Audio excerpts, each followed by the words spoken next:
83లో November 30వ తారీఖు ఈ అన్నమాచార్య భావనా వాహిని ఉద్భవించింది. ఎలా అంటే, నేను రాజీనామా చేసి వచ్చి ఇంకెక్కడా చెయ్యను అనుకున్నాను కదా, స్వతంత్రంగా ఏదైనా చేద్దాము ఫ్రీలాన్సర్గా. మా నాన్నగారు నవంబర్ 30 నాకు 116 రూపాయలు పుట్టినరోజు కానుకగా ఇచ్చారన్నమాట. అమ్మా, ఇది నువ్వు స్వతంత్రంగా చేస్తాము అనుకుంటున్న సేవకు మూలనిధికి నా వంతు కైంకర్యం అని ఇచ్చారన్నమాట. ఈ శుద్ధమైన మనసుతో ఆయన ఇచ్చారో కానీ తదాదిగా అంచెలంచెలుగా వృద్ధిలోకి వచ్చింది ప్రాజెక్టు.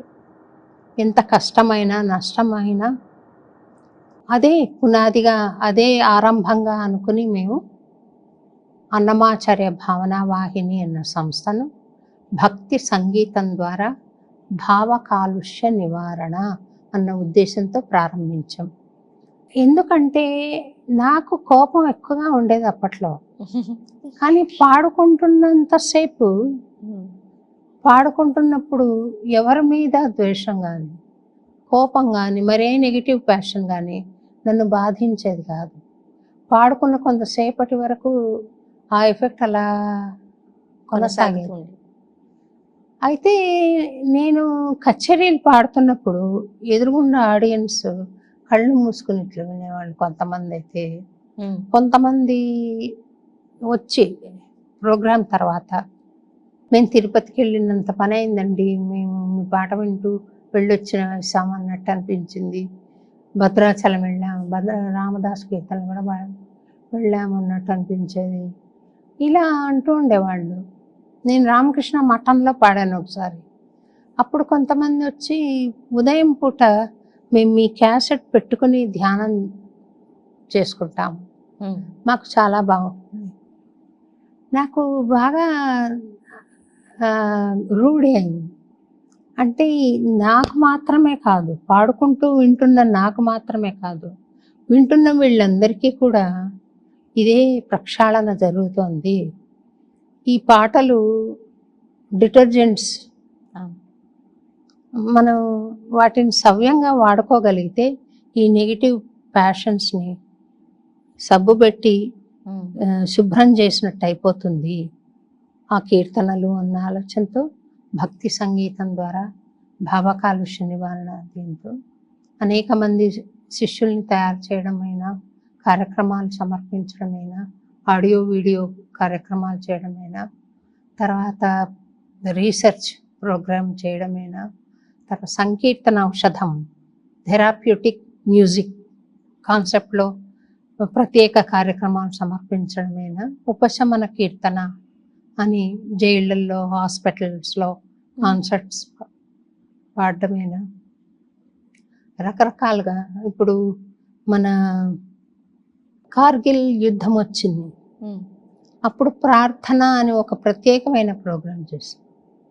అంటే మన భారతీయ సైనికులు క్షేమంగా ఉండాలి, భారతదేశానికి విజయం సమకూరాలి అని ఒక దేశభక్తితో దైవ ప్రార్థన చేయడానికి. కరోనా టైంలో కూడా అద్భుతంగా, కరోనా సమయంలో కూడా బోల్డన్ని అందించారు ఆన్లైన్ ద్వారా. ఒక పాట కంపోజ్ చేసి, గోవింద రక్షమాం కరోనాతః అన్న పాట సింగర్స్ అందరినీ పాడించి అందులో విడుదల చేయడం జరిగింది. ఒకరోజు అందరూ ఆ ప్రార్థనలో పాల్గొనడం జరిగింది. ఇలా అనేక కార్యక్రమాలకు అన్నమాచార్య భావనా వాహిని ఆదర్శంగా నిలబడ్డది తల్లి. అయితే 1998లో మాకు ల్యాండ్ వచ్చింది. అంతకుముందు కూడా ప్రతి చీఫ్ మినిస్టర్ అన్నమాచార్య భావనా వాహినికి ల్యాండ్ ఇస్తున్నాము అని అనౌన్స్ చేస్తారు. వాళ్ళు పత్రాలు తీసుకొని ఇంటికి తెచ్చిస్తారు కాబోలు అనుకునేదాన్ని.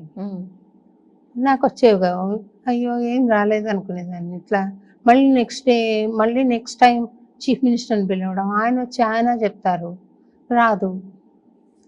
నాకు 97లో చంద్రబాబు నాయుడు గారు చీఫ్ మినిస్టర్గా వచ్చారు. వచ్చి ఆయన అప్రిషియేట్ చేశారు చాలా. ఇటువంటి కళాకారిణి నా రాష్ట్రంలో ఉందని నేను గర్వపడుతున్నాను అనే మాట అన్నారు. సంతోషం అనిపించింది. అయితే సార్ మా ప్రాజెక్ట్కి మీరు కొంత ల్యాండ్ అలాట్ చేస్తే అక్కడ మేము హాల్ కట్టుకుంటాము, ఉత్సవ నిర్వహణకు బాగుంటుంది అని కోరడం జరిగింది. ఆయన అలాగే పాపం తప్పకుండా ఇస్తానని చెప్పి వెళ్ళారు. కానీ నాకు పెద్దలు అందరూ అప్పుడు కూర్చుని ప్రతి ఏడాది నువ్వు ఇలాగే చీఫ్ మినిస్టర్ నీకు చెప్తున్నారు, నువ్వు ఊరికే వినేసి వెళ్తే లాభం లేదమ్మా, నీ వైపు నుంచి కొంత ప్రయత్నం ఉండాలి, నువ్వు వెళ్ళి మళ్ళీ అడుగు, మళ్ళీ ప్రయత్నం చేయండి. నేను మా ఆయన అదో పెద్ద ప్రయత్నం తల్లి. Chief minister to MRO office నుంచి మళ్ళీ చీఫ్ మినిస్టర్, మధ్యలో ఎన్ని మజిలీలు ఉన్నాయో అన్ని మజిలీల దగ్గరికి వెళ్ళి గంటలు గంటలు కూర్చుని సాధించడం అయింది. ఇది సామాన్యంగా దొరకలేదు, ఇది దొరికింది. చీఫ్ మినిస్టర్ సులభంగా ఇచ్చారు, కానీ అది జరగడానికి, అది అమలు కావడానికి ఆర్డర్ చాలా టైం పట్టింది.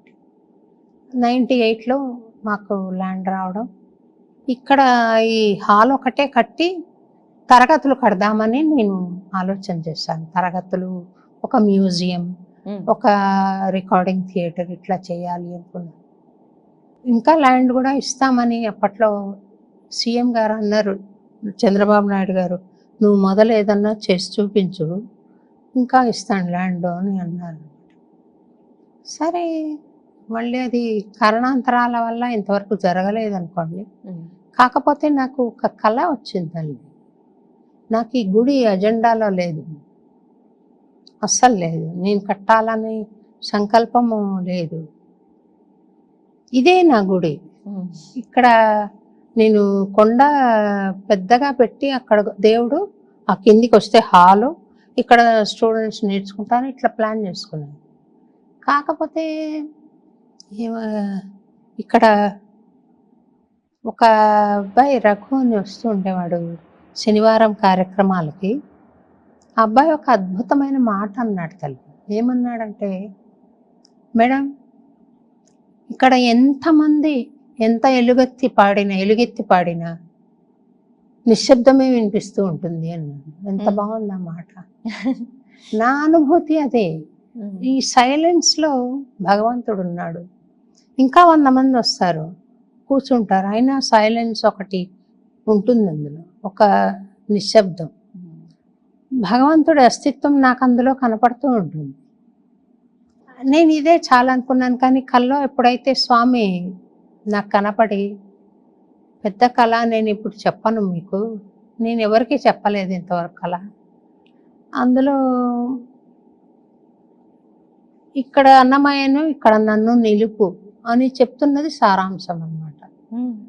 అలా చెప్తే నేను ద్వారకా తిరుమలలో ఒక ఆగమ శాస్త్ర పండితులు ఉన్నారు, అగ్నిహోత్రం శ్రీనివాసాచార్యులు గారు అని, వారికి ఫోన్ చేశాను. స్వామి నాకు ఇలా కళ వచ్చింది అంటే, నిద్ర లేచినప్పటి నుండి అన్నమయ్య వెంకటేశ్వర అంటుంటా కదా, వస్తాయి, దాన్ని ఏమంత ఇంపార్టెన్స్ ఇవ్వాల్సిన పని లేదమ్మా అనేసారు. సరే, నేను ఊరుకుండిపోయాను. సరే అని ఒక రకంగా సంతోషపడ్డాను, ఒక రకంగా బాధపడ్డాను. సంతోషం ఎందుకంటే అది అడిషనల్ భారం. నేను అనుకున్నది ఇది చేస్తాను, అది నేను చెయ్యగలనా అని నాకు చాలా పెద్ద విషయం. అంటే మళ్ళీ మరుసటి రోజు కాకుండా ఆ మరుసటి రోజు వచ్చింది, మళ్ళీ చేశాను తటపటాయించి. స్వామి మళ్ళీ వచ్చిందంటే, చెప్పాను కదమ్మా అట్లా వస్తాయి, వాటినన్నీ పట్టించుకొని అవసరం లే, అట్లా అన్నమయ్యను వెంకటేశ్వరుని ఒక గుళ్ళో పెట్టరు ఎవరు అన్నాడు, ఆగమ శాస్త్రంలో లేదు అన్నాడు. సరే, నేను ఇంకా వదిలేసాను దాన్ని. కానీ నాకు 7-8 సార్లు మళ్ళీ అదే రిపీటెడ్గా వచ్చింది అట్లాంటిది, కొంత వ్యవధితో. ఏం చేయాలబ్బా అని ఊరుకుండిపోయాను. స్వామి నీదే భారం అని. దాదాపు 2 నెలల తర్వాత ఆయన కాల్ చేశారు నాకు. చేసి, నీకు అట్లా కళ రావడం చాలా సబబైన తల్లి, నీకు ఊరికే రాలేదు, స్వామి నీకు సాక్షాత్ చెప్పాడు, నాకు అర్థమైంది, నాకు ఒక క్లూ దొరికింది శాస్త్రం చూస్తుంటే, అది ప్రత్యేకమైన సందర్భాల్లో ఎలా చేయవచ్చు అనేది నాకు నిదర్శనం దొరికింది. నీ సాక్షాత్తు స్వామి నీ చేత ఈ గుడి కట్టించుకోవాలనుకున్నాడమ్మా, అందుకని అలా కల్లో చెప్పారు. నేను అనుకున్నాను నీకున్న ఈ ఒక అన్నమయ్య వెంకటేశ్వరుడు ఉంటే ఉన్న భక్తి కొద్దీ నీకు అట్లా ఒక భ్రమ కలుగుతోందేమో అనుకున్నాను. అది కాదు, ఇది కరెక్ట్ అని ఆయనే చెప్పారు. నేను వస్తాను ఇక్కడికి అని చెప్పి ఇదంతా చూసి శాస్త్రానికి ఒక అర ఇంచు కూడా విరుద్ధంగా పోకుండా ఆయన డిజైన్ చేసేదాన్ని టెంపుల్. మేము అంటే వనరులు లేక నేను కొంత వ్యవధి తీసుకున్నాను అది కట్టడానికి.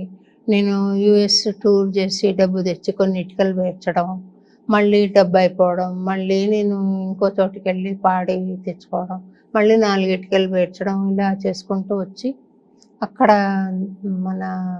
నేను అక్కడికి వెళ్ళి చెక్కించాను అక్కడి నుంచి అన్నమయ్య తీసుకొచ్చారు. వెంకటేశ్వరును. నాకు నోట్లో ఉంది, బయటికి రావట్లేదు. పర్వాలేదు. చెక్కించుకుని తీసుకొచ్చాను.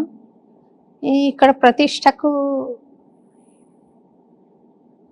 చాలా టైం పట్టింది.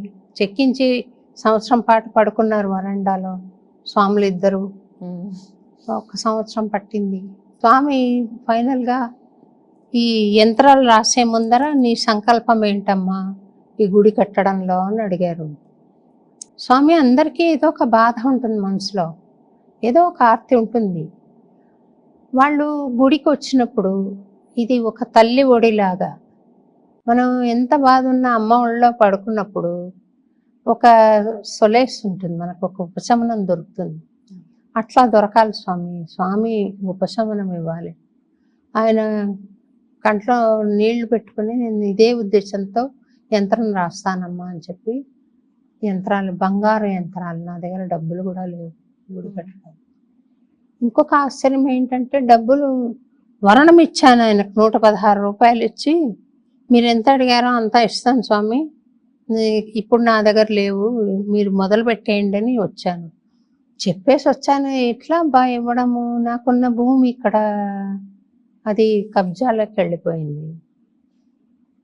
ఎలాగా ఇంకా లాభం లేదేం చూస్తుంటే ఒక ఆయన వచ్చి ఆ ల్యాండ్ కొనుక్కుంటానని వచ్చాడమ్మా.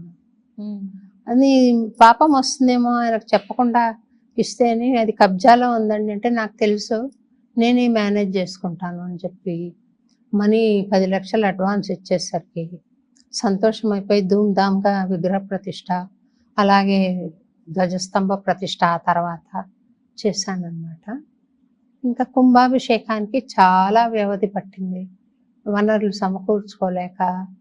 దేవుడు ఆ సహనం వెంకటేశ్వర స్వామి ఇచ్చారు. ఆ సహనం వెంకటేశ్వర స్వామియే ఇచ్చారు. స్వామి కాకపోతే